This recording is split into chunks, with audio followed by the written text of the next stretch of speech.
And now, the announcement segment. This is a segment dedicated to things we want you to be in the know. And now for this week's episode, here's your announcements. Let's move on to our announcements section then. And I'd like to start with an announcement and wish our friends at AppleVis all the best. Their founder, David Goodwin, very sadly was taken into hospital with very serious illness recently. They are, to the extent that they are sort of thinking about how that project proceeds. Happily, he does seem to be on the mend based on comments, but I'm sure I speak for everyone when I say that all our thoughts are with those at AppleVis. We hope you're able to continue. You've done an amazing job for folks who want to know about macOS, iOS, tvOS, and all the other Apple ecosystem products. So Godspeed with David, that he gets better soon, and that AppleVis is able to continue as it has done for over a decade now. The next announcement we have, I think, Karine, you flagged this to us, didn't you? That there is something around Google Play Store removing apps that don't quite do anything or do anything very useful. So Google is trying to remove the apps that don't meet certain standards from the Play Store, which is good.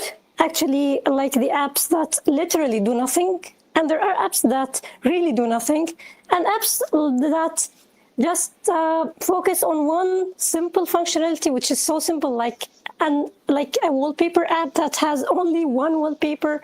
So those are just examples. But yeah, I mean, it's good, but we should just always be careful when we're talking about Google, which is sometimes causing falling victims when it does some new policies. So I hope that there will be no victims, and it will not flag apps that are really useful, and it will not cause trouble more than more than doing good. So because Google is just sometimes using its AI stuff very much, and I hope that this will not cause really a lot of trouble, and that if it does, the problem is reverted quickly, and that apps are easily reintegrated in the Play Store. And yeah, so let's see how it will be and how things will go with that new policy. I mean, in the article I read, that's not the one linked in the show notes, I've linked the support article, but it described the apps being removed as functionally useless. And Sally, it's a shame they've restricted the removal of functionally useless things to apps and not devices, isn't it? Yeah, that really should be like, if there are any useless devices, they should definitely kick them out, right? Can we think of any functionally useless devices, Sally? What would you suggest? I can think of one. Well, obviously we got one. And that would be Pixels, Fisher Prices, wouldn't it, Warren? Yeah, we continue the tradition. We just have a lot of Billy Akers, so what can I say? Billy Akers is back from New South Wales. Strong news. Oh, but seriously though, like Karen mentioned, I've seen a lot of apps on there that literally have no functions, of any use to write home about, and especially some apps are now like more or less like abandonware.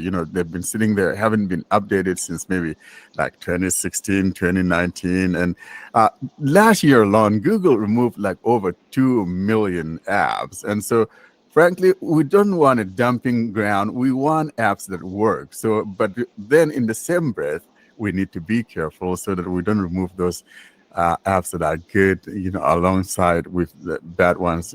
In other words, don't throw out the baby with the bathwater. So I hope that Google is being careful on how it goes about removing this. But I think part of the problem is that, you have some people that would bring some of these apps out there, innocent apps, and then later on, inject some malware in the updates, and this is part of the problem. So I think they're looking for our safety as well, and we don't want the Play Store to be a dumping ground. That's all I can say. The other announcement I'd like to draw to your attention is the app Bonanza. Please do send us your app demos. As we said last week, do check if we've covered it before. If we haven't, it's been a long time ago, though, to be fair, and you think the app has undergone a major overhaul or update, then it might be worth doing it again. We've been going for some little time now, so maybe have a think about that. But in the main, if we've covered it, then you might want to cover something else. Please do try and get us your contributions by next Friday. Email them in, please, to contact us at blindandroidusers.com. That link is in the show notes. Don't post them to the Telegram group, really, if you can avoid doing that. If you absolutely have no other way to do it, then that's okay, but it's better if you don't. And we will hopefully do that at Bonanza.